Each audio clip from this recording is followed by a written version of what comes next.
शुरुआत पर्यावरण से करते हैं। हमारे पास दो बहुत ही दिलचस्प मामले हैं, एक जमीन पर अरावली की पहाड़ियों में और दूसरा समंदर में, जहां तूफान अपना पूरा रंग ढंग ही बदल रहे हैं। तो अरावली से शुरू करते हैं। मेरा पहला सवाल तो यही है कि एक पहाड़ को परिभाषित करना कितना मुश्किल हो सकता है। ये तो एक सीधा साधा सवाल लगता है। हाँ, सुनने में तो यही लगता है, लेकिन यही सवाल आज एक बहुत बड़े विवाद का केंद्र बन गया है। सुप्रीम कोर्ट ने खनन पर रोक तो लगा दी है, लेकिन असली सवाल ये है कि अरावली है क्या। और इसी को लेकर एक विशेषज्ञ समिति ने एक बहुत ही अजीब सुझाव दिया। क्या सुझाव था? उन्होंने कहा कि सिर्फ 100 मीटर से ऊंची पहाड़ियों को ही अरावली माना जाए। क्या? एक मिनट, सिर्फ 100 मीटर? जी हाँ, सिर्फ 100 मीटर। इसका मतलब क्या हुआ फिर? अगर ये मान लिया जाता तो अरावली का कितना हिस्सा, मतलब वो तो... यही तो सबसे चिंता की बात है। अगर इस परिभाषा को अपना लिया जाता तो अरावली की लगभग 92% पहाड़ियां 92%? जी, वो कानूनी सुरक्षा के दायरे से ही बाहर हो जाती। मतलब उन पे खनन और निर्माण के लिए रास्ता खुल जाता। लेकिन पोवी ऐसी परिभाषा का सुझाव देगा ही क्यों? इसके पीछे क्या तर्क है? ये तो सिर्फ खनन लॉबी के लिए एक रास्ता बनाने जैसा लगता है। इसमें जो सबसे दिलचस्प बात है वो ये है कि ये सिर्फ भूविज्ञान का मामला नहीं रह गया है।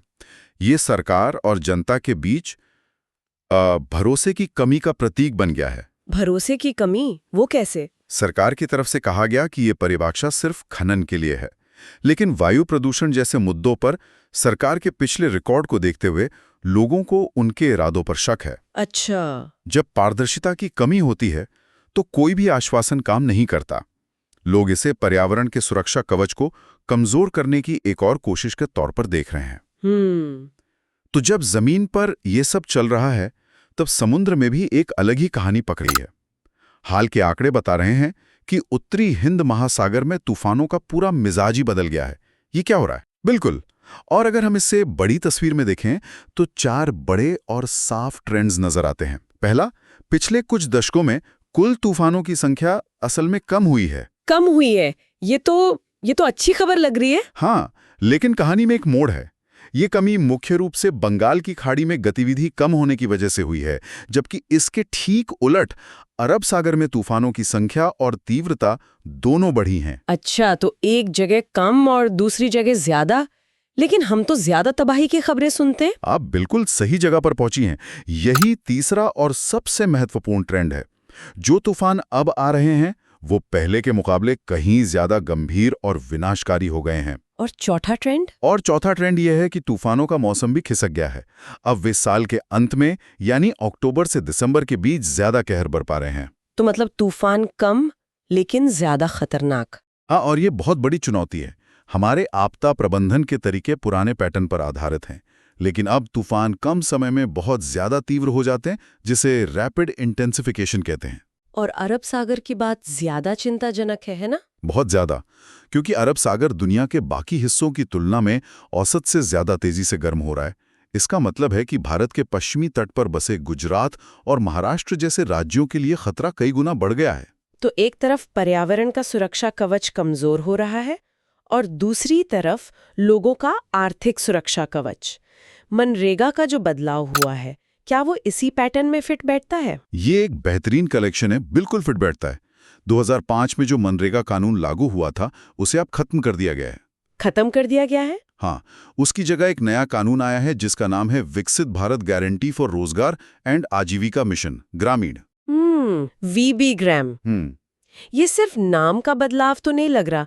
महात्मा गांधी और गारंटी जैसे शब्दों का हटना ही अपने आप में बहुत कुछ कहता है। ये सिर्फ नाम का बदलाव नहीं है, ये एक बुनियादी वैचारिक बदलाव है। वैचारिक बदलाव कैसे? देखिए, मनरेगा एक मांग आधारित कानूनी अधिकार था। इसका मतलब था कि अगर एक नागरिक काम मांगता है तो सरकार उसे काम देने के लिए कानूनी रूप से बाध्य है। शक्ति नागरिक के हाथ में थी। और अब नया कानून आपूर्ति आधारित है। इसमें केंद्र सरकार तय करेगी कि किसे, कहां, कब और कितना काम दिया जाएगा। शक्ति पूरी तरह सरकार के हाथ में चली गई है।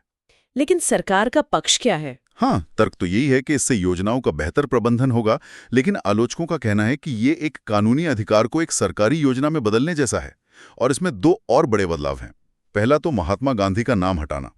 ये उस कानून से जुड़े नैतिक जुड़ाव को खत्म करता है। और दूसरा है केंद्र और राज्यों के बीच खर्च का अनुपात।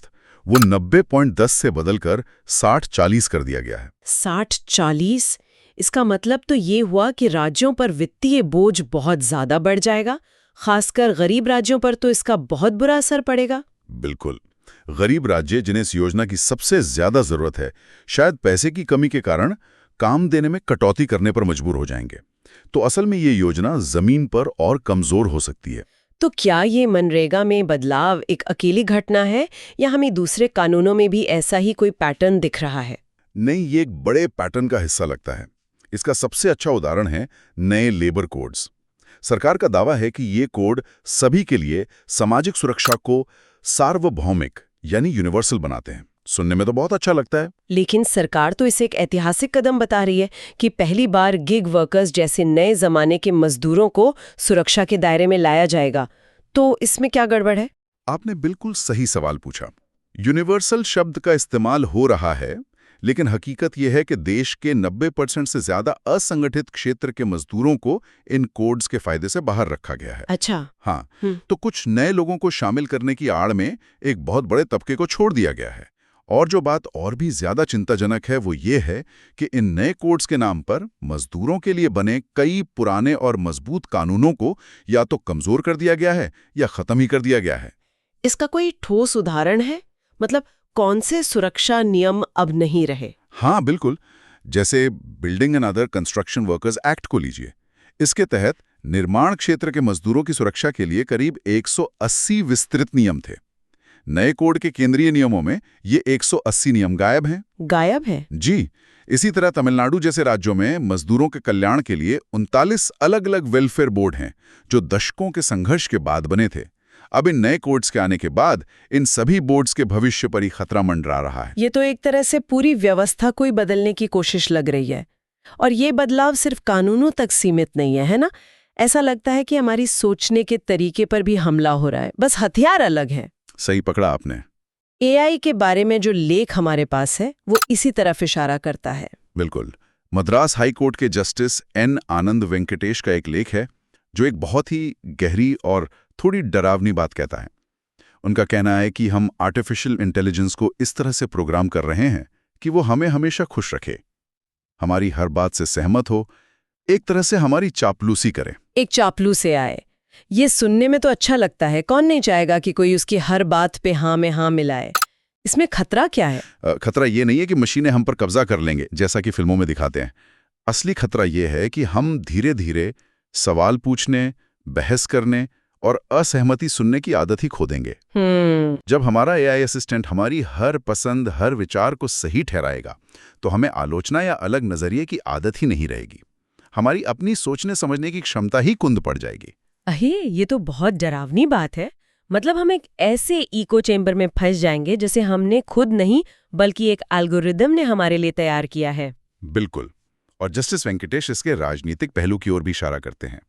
इस तकनीक का इस्तेमाल एक ऐसी सामाजिक सहमति बनाने के लिए किया जा सकता है जहां असहमति की कोई गुंजाइश ही न बचे। एक ऐसी तानाशाही जो जबरदस्ती से नहीं बल्कि आराम और सुविधा के पर्दे के पीछे से आएगी। सही कहा।